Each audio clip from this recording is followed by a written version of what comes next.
El mercado para la libertad, de Morris y Linda Tannehill. Traducción y narración por Jorge Truco. Edición El Blog del Tucu. Parte 1. El gran conflicto. Capítulo 4. El gobierno. Un mal innecesario. Debido a que el peso del poder del gobierno tiene tal influencia sobre la estructura y el funcionamiento de cualquier sociedad, las ideas sobre la organización social se han centrado típicamente en la estructura de gobierno de la sociedad propuesta. La mayoría de los pensadores sociales, sin embargo, han tomado el gobierno como algo dado. Han debatido sobre la particular forma de gobierno que deseaban que sus sociedades ideales tengan. Sin embargo, rara vez han intentado examinar la naturaleza misma del gobierno. Pero si uno no sabe con claridad lo que el gobierno es, difícilmente uno pueda determinar qué influencias los gobiernos tendrán sobre la sociedad. El gobierno es un monopolio coercitivo que ha asumido poder sobre y ciertas responsabilidades para con cada ser humano dentro del área geográfica que reclama como propia. Un monopolio coercitivo es una institución mantenida por la amenaza y/o el uso de la fuerza física, la iniciación de la fuerza, para impedir que competidores entren en su campo de acción. Un monopolio coercitivo también puede usar la fuerza para obligar la lealtad del cliente, como por ejemplo cuando una organización criminal exige dinero a cambio de protección. El gobierno tiene posesión y control exclusivos dentro de su área geográfica, de cualquiera de las funciones que es capaz de relegar para sí, y mantiene ese control por fuerza de sus leyes y sus armas, tanto contra otros gobiernos como contra cualquiera de los individuos privados que pueden objetar su dominación. En la medida en que controla cualquier función, o bien prohíbe la competencia, como la entrega de correo de primera clase, o la permite solo sobre una base limitada, como con el sistema educativo americano. Obliga a sus ciudadanos clientes, por fuerza de ley, a comprar los servicios del gobierno o, si no los desean, a pagar por ellos de todos modos. Si bien es obvio que para tan siquiera gobernar cualquier gobierno debe tener el monopolio de al menos algunas actividades, por ejemplo, el dictado de leyes dentro de su territorio geográfico, algunos pensadores han sostenido que un gobierno apropiadamente limitado no debería iniciar la fuerza y no sería, por lo tanto, un monopolio coercitivo. El gobierno así previsto estaría restringido a lo que sus defensores consideran ser las funciones gubernamentales esenciales mínimas, como la defensa de la vida, la libertad y la propiedad contra la agresión tanto interna como externa, policía y fuerzas armadas, el arbitraje de las disputas, tribunales, y la administración de justicia, tribunales y sistema penal. Algunos de estos defensores del gobierno limitado se han dado cuenta de que los impuestos son un robo, entendiendo por robo el acto de tomar la legítima propiedad de otro por la fuerza, subrepticiamente o mediante engaño. Y han intentado asegurarse contra la iniciación de la fuerza por parte del gobierno, prohibiendo a sus gobiernos teóricos recaudar impuestos cualesquiera que ellos sean. Pero no solo son sus sistemas de apoyo voluntario al gobierno más bien confusos y poco convincentes, sino que, incluso cuando tal gobierno no recaudador pudiese llegar a funcionar, la iniciación de la fuerza por parte del gobierno no habrá sido eliminada. Un gobierno, para ser un gobierno y no simplemente otra empresa de negocios en un mercado abierto, con competencia real o potencial, debe mantener un monopolio en aquellas áreas de las que se ha apropiado de antemano. Para asegurar la continuidad de su existencia, este monopolio debe ser coercitivo. Tiene que prohibir la competencia. Por lo tanto, el gobierno, para absolutamente existir como un gobierno, debe iniciar la fuerza a fin de prohibirle a cualquier ciudadano o a ciudadanos emprender negocios en competencia con el gobierno en aquellos campos que presume como exclusivamente propios. Si fuera posible probarles a los hombres de negocios que esas funciones gubernamentales básicas de protección y defensa de la persona y la propiedad, arbitraje de las disputas y rectificación de la injusticia, podrían ser desempeñadas de manera muy satisfactoria por empresas privadas de libre mercado, y este libro probará que pueden serlo, cualquier gobierno limitado, supuestamente no coercitivo, enfrentaría un dilema crucial.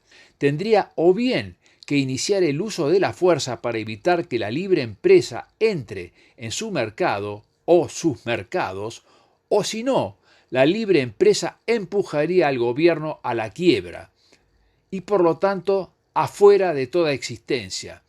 Como se demostrará, el gobierno es inevitablemente caro e ineficiente. Si el gobierno no obligara a sus ciudadanos a tratar con él, al mantenerse a sí mismo como un monopolio coercitivo, el mercado libre podría ofrecer servicios realmente efectivos de manera eficiente y a bajos precios, y el gobierno perdería todos sus clientes. El gobierno es y necesariamente debe ser un monopolio coercitivo, porque para existir debe privar a los empresarios del derecho de entrar en negocios como competidores suyos y debe obligar a todos sus ciudadanos a tratar exclusivamente con él en las áreas de las que se ha apropiado de antemano. Todo intento de idear un gobierno que no inicie el uso de la fuerza es un ejercicio inútil, porque es un intento de hacer funcionar una contradicción. El gobierno es, por su naturaleza misma, una agencia de iniciación de la fuerza. Si cesara de iniciar la fuerza, cesaría de ser un gobierno y de hecho simplemente se convertiría en otra firma comercial en un mercado competitivo.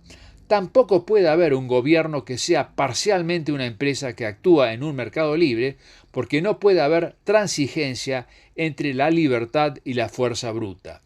O bien, una organización es una empresa que se mantiene contra la competencia por la excelencia en la satisfacción de los deseos de los consumidores, o es una banda de ladrones que existe por la fuerza bruta impidiendo la competencia por la fuerza cuando así lo puede hacer. No puede ser ambas cosas. Nota 1. Como ejemplo de este intento de casar al gobierno con los negocios, algunas almas bien intencionadas han propuesto que el gobierno debería evitar obligar a sus ciudadanos a tratar con él, convirtiendo la ciudadanía en una cuestión de contrato, de tal modo que solo aquellos que desearan adquirir los servicios gubernamentales lo hagan. Pero un gobierno semejante, para seguir siendo un gobierno, aún tendría que iniciar la fuerza para prohibir la competencia o perdería su monopolio. De hecho, advertiría al individuo que vive en su territorio: usted no está obligado a comprarle al gobierno la protección que necesita, pero el gobierno no le permite comprársela a nadie más. La libertad de coerción gubernamental ofrecida por este gobierno voluntario carecería de sentido. Además, como el gobierno no es un monopolio de mercado, solo puede ser un monopolio coercitivo. No existe una tercera alternativa. La prohibición de la competencia, prohibición esta de la que el gobierno depende para existir, es una intromisión agresiva en el mercado libre y constituye la base para todas las otras numerosas intromisiones en el mercado de las que el gobierno es culpable. Puesto que el gobierno debe infringir el derecho de libre comercio para existir, ¿cómo puede esperarse que se abstenga de otras intromisiones en el mercado y en los derechos de sus súbditos ciudadanos? Las personas que crecen en medio de las tradiciones democráticas de Occidente son propensas a sentir que esta iniciación gubernamental de la fuerza y perturbación del mercado es justificable siempre y cuando sea un gobierno que ha sido elegido por el pueblo a través del proceso democrático de elecciones libres. Sienten que bajo un gobierno democrático todo lo que el gobierno hace es hecho por nosotros y para nosotros, y es por lo tanto permisible. Pero la falacia de este concepto se hace rápidamente evidente cuando uno considera a las personas del país democrático como individuos y no como fragmentos insignificantes de un todo colectivo. La creencia de que las personas de una democracia se gobiernan a sí mismas a través de sus representantes electos, aunque santificada por la tradición y hecha venerable por múltiples repeticiones, es en realidad un disparate místico. En cualquier elección, solo un porcentaje de las personas vota. Aquellos que no pueden votar por su edad u otras descalificaciones, y aquellos que no votan por confusión, apatía o disgusto ante una opción tonto o retonto, difícilmente puede decirse que tienen voz en la promulgación de las leyes que los gobiernan. Tampoco la tienen los individuos aún no nacidos, que se regirán por esas leyes en el futuro. Y entre aquellos que efectivamente ejercen su derecho al voto, la gran minoría que votó por el perdedor también es privada de voz, al menos durante el mandato del ganador contra quien votaron.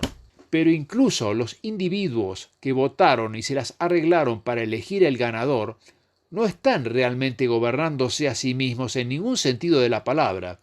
Ellos votaron por un hombre, no por las leyes específicas que los regirán. Incluso todos aquellos que han dado su voto al candidato ganador estarían desesperadamente confundidos y divididos si se les pidiera votar por esas leyes realmente. Tampoco su representante estaría obligado a acatar sus deseos, aun si pudiera decidir lo que estos deseos colectivos vendrían a ser.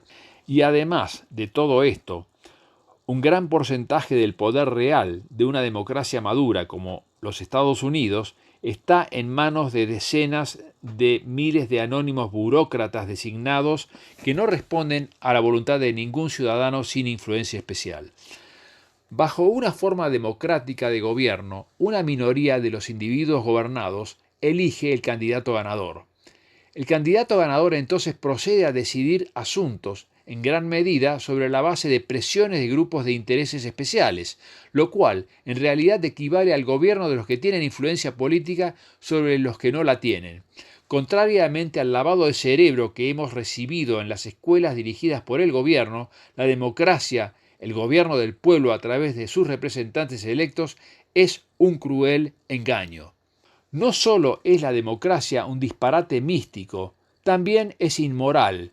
Si un hombre no tiene derecho a imponer sus deseos a otro, entonces 10 millones de hombres no tienen derecho a imponer sus deseos a uno, ya que el inicio de la fuerza está mal, y ni aún el asentimiento de la mayoría más abrumadora puede jamás hacerlo moralmente permisible. Las opiniones, incluso las opiniones mayoritarias, no crean verdad ni alteran hechos. Un linchamiento por una turba es democracia en acción. He aquí la ley de la turba. La misma palabra gobierno significa que algunos hombres gobiernan, rigen a otros. Nota 2. El concepto de un gobierno de leyes, no de hombres, es tan místico y falto de sentido como la democracia. Las leyes deben ser escritas y hechas cumplir por hombres. En consecuencia, un gobierno de leyes es un gobierno de hombres. Sin embargo, en la medida en que los hombres son gobernados por otros hombres, existen en la esclavitud. La esclavitud es una condición en la cual a uno no se le permite ejercer su derecho a ser dueño de uno mismo, sino que es regido por algún otro. El gobierno, el dominio de unos hombres sobre otros por medio de la fuerza iniciada, es una forma de esclavitud. Defender el gobierno es defender la esclavitud. Abogar por un gobierno limitado equivale a ponerse en la ridícula posición de abogar por una esclavitud limitada. En pocas palabras, el gobierno es el dominio de algunos hombres sobre otros por medio de la fuerza iniciada, lo que equivale a esclavitud, lo cual está mal. Los que sostienen que el gobierno es una institución que tiene el monopolio del uso de la fuerza de represalia en un área geográfica determinada, omiten cuidadosamente qué clase de monopolio sería una institución así, y lo hacen por razones obvias. Afirmar que el gobierno es un monopolio de mercado es evidentemente absurdo, ya que la competencia debe estar prohibida. Con competencia no sería un monopolio y por consiguiente no sería un gobierno, de acuerdo con su definición. Si admiten que el gobierno es un monopolio coercitivo, no podrían dejar de ver que ellos estarían defendiendo una institución inherentemente mala, y defender aquello que está mal es, en sí, el mal. Es perfectamente claro que todo gobierno que jamás haya existido, incluidos los gobiernos de hoy en día, ha mantenido su existencia por medio de la agresión iniciada contra sus súbditos ciudadanos, y, lo que es más, no podría seguir existiendo sin esa agresión que viola los derechos humanos. Afirmar, por lo tanto, que el gobierno tiene el monopolio del uso de la fuerza de represalia es consentir y rendirse a la fuerza iniciada. Una institución basada en la fuerza iniciada difícilmente, ni con un gran esfuerzo de imaginación racional, pueda solamente tener el monopolio del uso de la fuerza de represalia. Tal noción es peor que absurda, ya que ayuda a mantener la idea de que el gobierno es bueno. El gobierno, por ser un monopolio coercitivo, debe mantener su posición de monopolio por la iniciación de la fuerza, lo cual requiere que el gobierno sea un depositario de poder. Debido a esta concentración de poder, se sostiene que cierta restricción debe ser puesta al gobierno para evitar que ignore por completo a sus ciudadanos. Puesto que el gobierno es un monopolio con el cual sus ciudadanos deben estar obligados a tratar, no puede permitir ninguna competencia que le proporcione restricciones externas, como las que hay para las instituciones del libre mercado. Cualquier fuerza externa lo suficientemente fuerte como para controlar el poder del gobierno destruiría su posición de monopolio. Las restricciones deben, por lo tanto, ser internas, en forma de los llamados mecanismos de control y equilibrio. Pero cualquier sistema de mecanismos de control y equilibrio gubernamentales es necesariamente grande, difícil de manejar y caro, lo cual impone una carga mucho más pesada sobre aquellos que deben sostenerla que lo que sus funciones podrían justificar, incluso si uno pasa por alto el hecho de que las funciones gubernamentales son coercitivas. Además, una posición que conlleve siquiera una pequeña cuota de poder sobre los otros atrae a los hombres que desean ejercer poder sobre otros. Un hombre racional, una persona productiva con un alto grado de autoestima, no va a desear semejante poder. Tiene cosas mucho más interesantes y gratificantes para hacer con su vida, y aborrece la esclavitud de cualquier clase. Pero un hombre que no ha podido fijarse y alcanzar metas productivas, un hombre que nunca ha hecho nada que valga la pena por sus propios estándares, a menudo buscará disfrazar sus sentimientos de inadecuación tomando una posición de poder en la que pueda experimentar la pseudo-autoestima de decirle a otros cómo vivir sus vidas. Entonces el gobierno, por su naturaleza misma, tiende a atraer los peores hombres en lugar de los mejores a sus filas. Incluso si un gobierno fuera iniciado por los mejores de los hombres, con las mejores intenciones, cuando los buenos hombres se hayan muerto y las buenas intenciones se hayan disipado, hombres con lujuria de poder se harían cargo y trabajarían sin cesar para incrementar la influencia y la autoridad del gobierno, siempre por el bien público, por supuesto. Nota 3. Nosotros, por supuesto, no admitimos esa posibilidad. Usamos este argumento solo con propósitos ilustrativos. Como el gobierno atrae el tipo de hombres que desean tener poder sobre los demás, ningún sistema de mecanismos de control y equilibrio puede mantener al gobierno permanentemente limitado. Aún con una constitución extremadamente estricta, es imposible imponer restricciones a las que otros hombres no le encuentren la vuelta. Lo mejor que se puede esperar de los mecanismos de control y equilibrio constitucionales es limitar al gobierno por un periodo más largo que lo logrado hasta el momento. Los Estados Unidos tienen el récord hasta la fecha, alrededor de 2 siglos, para degenerar en una mezcla de fascismo y socialismo, una nueva marca de totalitarismo sofisticado. Se ha dicho que el precio de la libertad es la vigilancia eterna, pero dicha vigilancia es un constante gasto improductivo de energía, y es groseramente poco razonable esperar que los hombres sigan gastando su energía en forma improductiva en nombre de un idealismo no egoísta. No hay área en el mercado libre que requiera la vigilancia constante de toda la población para evitar desviaciones. Todos nos sentiríamos sorprendidos e indignados si se nos exhortara, por ejemplo, a prestar semejante atención a la industria lechera para evitar que nuestra leche sea entregada agria. El gobierno consiste en hombres que gobiernan o rigen a otros mediante el uso de la fuerza iniciada. Esto significa que inevitablemente el gobierno opone a los hombres entre sí, dado que cada grupo de interés busca estar entre los que gobiernan, o por lo menos en buenos términos con los que gobiernan, y no entre los gobernados.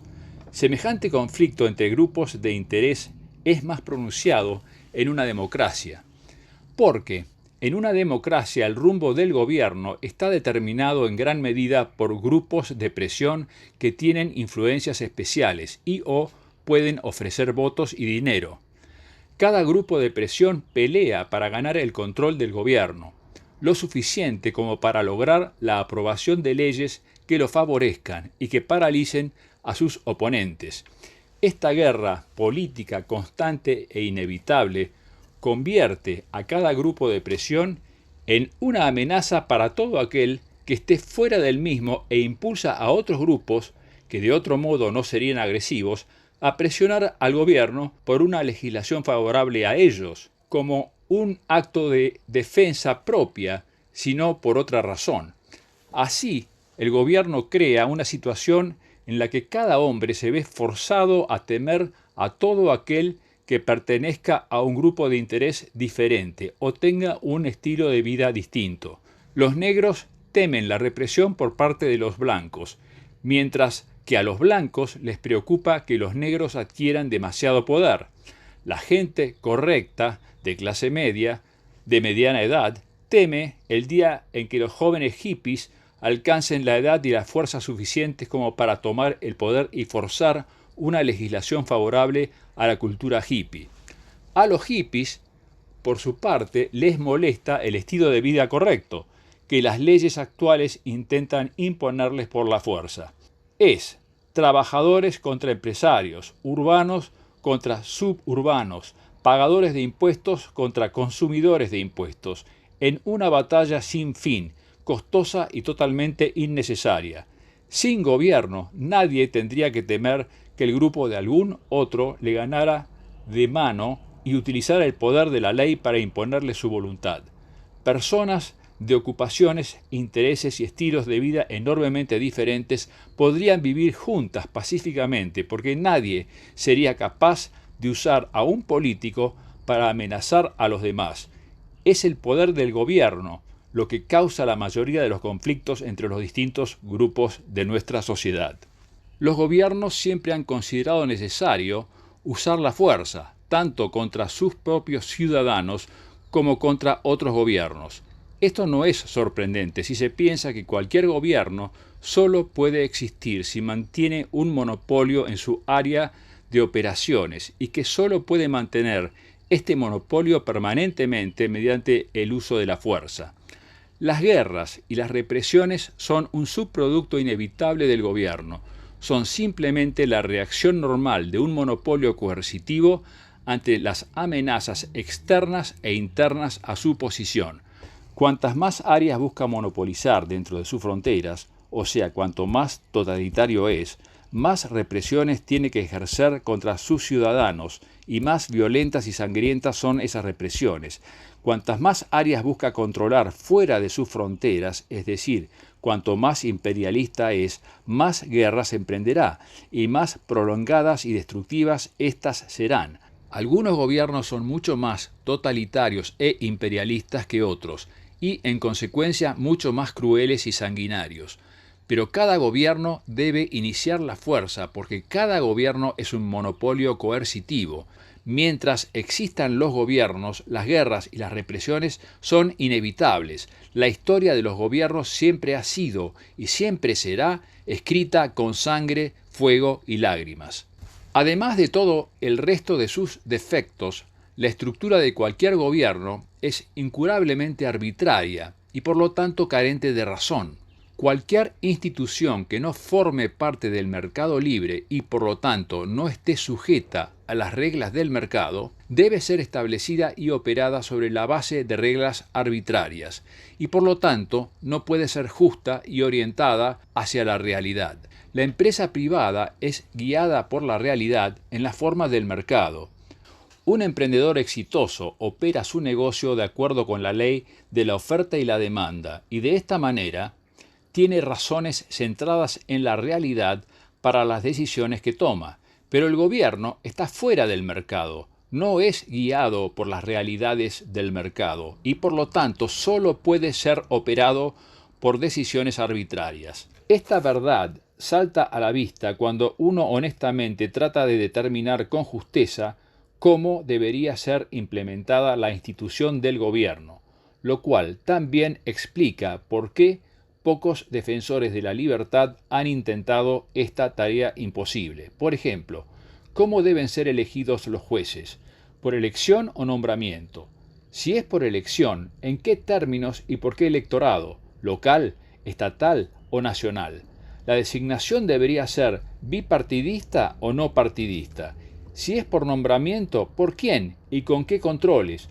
¿Cuáles son las reglas para votar? ¿Quién decide lo que ellas serán?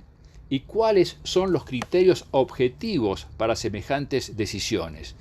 Las discusiones sobre estos asuntos son a la vez interminables e infructuosas porque no hay respuestas no arbitrarias. Para una empresa privada, el principal propósito de su existencia es la obtención de ganancias, lo cual es posible solo si satisface a sus clientes. La ganancia es la señal del éxito para cualquier empresario que opera en un mercado libre, la señal que le dice que está teniendo éxito en la tarea de satisfacer a sus clientes. Cuando un hombre de negocios comienza a sufrir pérdidas, sabe que ha cometido errores y que los consumidores están insatisfechos con su producto o servicio. La señal de ganancia guía inequívocamente a empresarios hacia aquellas acciones que producen la mayor satisfacción de los consumidores. Pero un gobierno es una organización sin fines de lucro, externa al mercado, que se mantiene a sí misma no por intercambio voluntario, sino por la toma de bienes por la fuerza, impuestos. La señal del éxito para un político o burócrata no es el lucro, sino el poder. Un funcionario del gobierno tiene éxito no por satisfacer clientes, sino por aumentar su esfera de control sobre las vidas de otros. Por eso, cada político lucha tan duramente para ganar las elecciones, dictar decenas de nuevas leyes y aumentar la cantidad de prebendas que tiene para repartir. Es por esto que cada burócrata gris y anónimo se esfuerza incesantemente por aumentar el tamaño, las facultades y el presupuesto de su departamento, así como el número de hombres que trabajan bajo sus órdenes. La señal del poder conduce inequívocamente a los funcionarios del gobierno hacia aquellas acciones que producen el mayor control sobre otros hombres. La empresa privada se mantiene y se expande ofreciendo continuamente a las personas las cosas que éstas quieren. El gobierno se mantiene y se expande privando a las personas de las cosas que éstas desean, por medio de la incautación por la fuerza de sus bienes, impuestos, y evitando por la fuerza que las personas comercien y vivan de la forma que ellas elijan, regulaciones. Así, la empresa privada aumenta constantemente la prosperidad y el bienestar de sus clientes, mientras que el gobierno disminuye constantemente la prosperidad y el bienestar de sus ciudadanos. Pero peor que cualquier otra cosa que les hace a sus ciudadanos es el hecho de que el gobierno no puede evitar forzosamente sacrificar los intereses justos de al menos algunos de ellos. Todo gobierno debe tomar decisiones y actuar en consecuencia, ya que no podría pretender ninguna justificación para su existencia si no hiciera nada en absoluto. Teóricamente, los líderes siempre deben actuar en el interés del pueblo, ya que sería inmoral imponer al pueblo acciones que sean contrarias a sus intereses.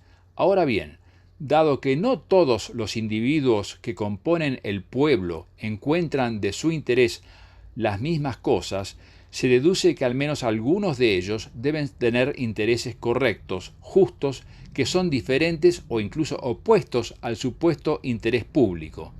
Esto significa que algunos ciudadanos, los que no tienen influencia política, deben sacrificar sus intereses, esperanzas, ambiciones e incluso su propiedad y sus vidas en aras del interés nacional. Dado que las personas no renunciarían a estos valores voluntariamente, y generalmente no lo hacen, cualquier grupo no basado en la pertenencia totalmente voluntaria debe emplear la coerción para obligarlas a los sacrificios que sus líderes y dirigentes consideren de interés para el grupo.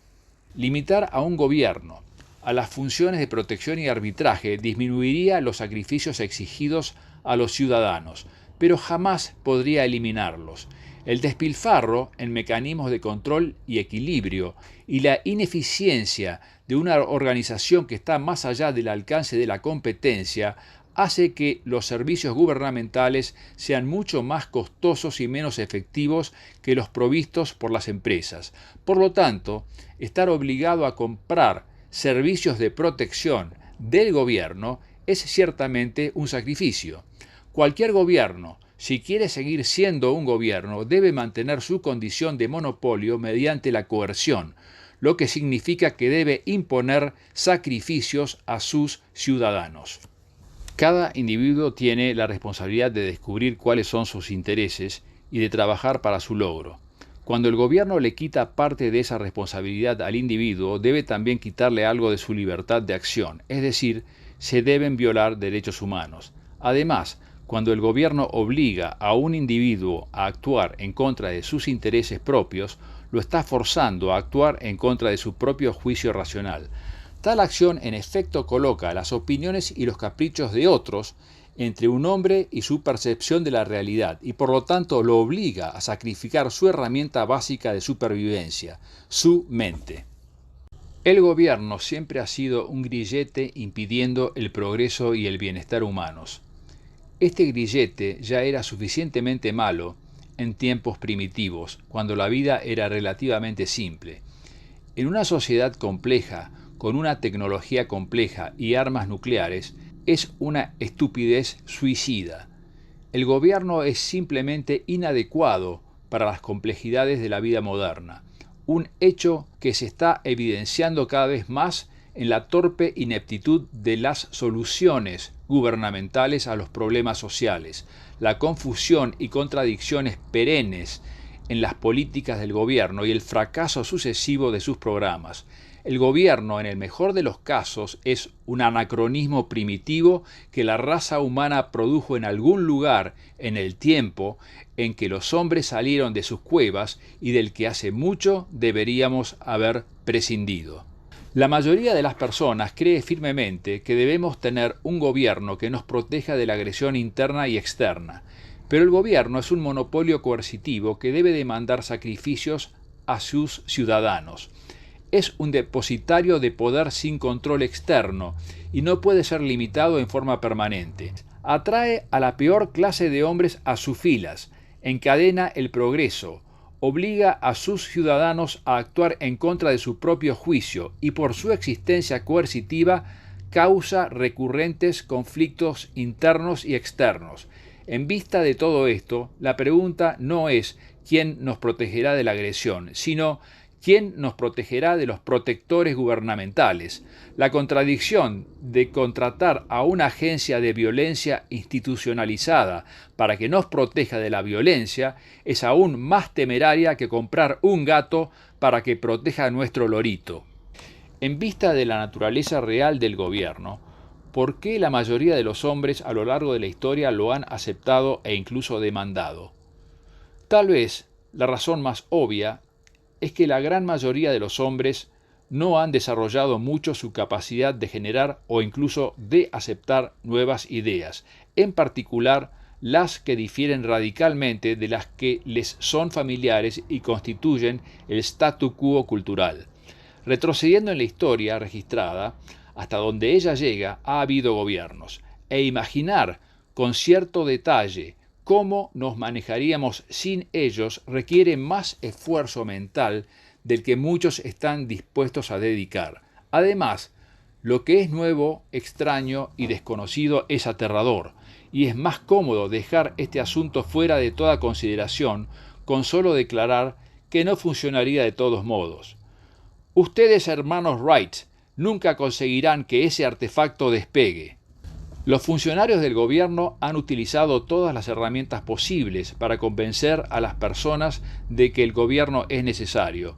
Una de las armas más eficaces ha sido la educación sostenida por el gobierno, que lava el cerebro de los jóvenes y les inculca el patriotismo antes de que sean capaces de juzgar por sí mismos, y crea una clase de intelectuales pro-Estado cuyas ideas crean a un pueblo pro-Estado. Otro truco ha sido investir al gobierno de tradición y pompa e identificarlo con nuestro modo de vida, de manera que estar en contra del gobierno es visto como estar en contra de todo lo que es familiar, noble y bueno.